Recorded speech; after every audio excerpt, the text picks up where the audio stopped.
Delhi CM ఎవరు అన్న అంశంపై ఇప్పటికీ ఇంకా ఒక క్లారిటీ రాలేదు. అసెంబ్లీ ఎన్నికల్లో బీజేపీ ఘన విజయం సాధించి వారం రోజులైనా కొత్త ముఖ్యమంత్రి విషయంలో మాత్రం సస్పెన్స్ ఇంకా కొనసాగుతూనే ఉంది. ఈ సస్పెన్స్ కు మరొక 2-3 రోజుల్లో తెరపడే అవకాశం కనిపిస్తోంది. కీలకమైన పార్లమెంటరీ సమావేశం అనంతరం దీనిపై ఒక క్లారిటీ రానుంది. ఢిల్లీ సీఎం అభ్యర్థిపై ఇప్పటికే పార్టీ కార్యదర్శులతో బీజేపీ జాతీయ అధ్యక్షుడు జేపీ నడ్డా చర్చించారు. సరైన ముఖ్యమంత్రి అభ్యర్థి కోసం వారి వద్ద అభిప్రాయాలు సేకరించారు. మొత్తంగా 15 మంది ఎమ్మెల్యేలను షార్ట్ లిస్ట్ చేశారు. వారిలో నుంచి సరైన అభ్యర్థిని సీఎం క్యాండిడేట్ గా ప్రకటించనున్నారు. ఫిబ్రవరి 19 లేదా 20న ప్రమాణ స్వీకార కార్యక్రమం నిర్వహించాలని ప్రాథమికంగా నిర్ణయించారు.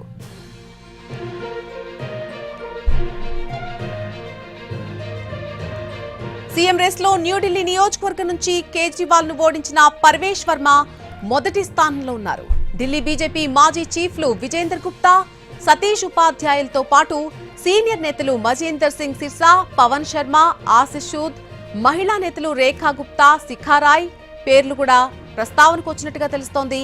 ఇక కొత్తగా ఎమ్మెల్యేలుగా నెగ్గినటువంటి కర్నైల్ సింగ్, రాజ్ కుమార్ భాటియా పేర్లు కూడా పరిశీలనలో ఉన్నాయని పార్టీ వర్గాలు చెబుతున్నాయి. అలాగే హ్యాట్రిక్ ఎంపీ మనోజ్ కుమార్ తివారీ, కేంద్ర మంత్రి హర్ష్ మల్హోత్రా పేర్లను సైతం పరిశీలిస్తున్నట్టుగా సమాచారం. గెలిచిన 48 మంది ఎమ్మెల్యేల్లో 15 మంది పేర్లను బీజేపీ షార్ట్ లిస్ట్ చేసింది. వీరిలో 9 మందిని సీఎం, అసెంబ్లీ స్పీకర్, కేబినెట్ స్థానాలకు ఎంపిక చేయనుంది.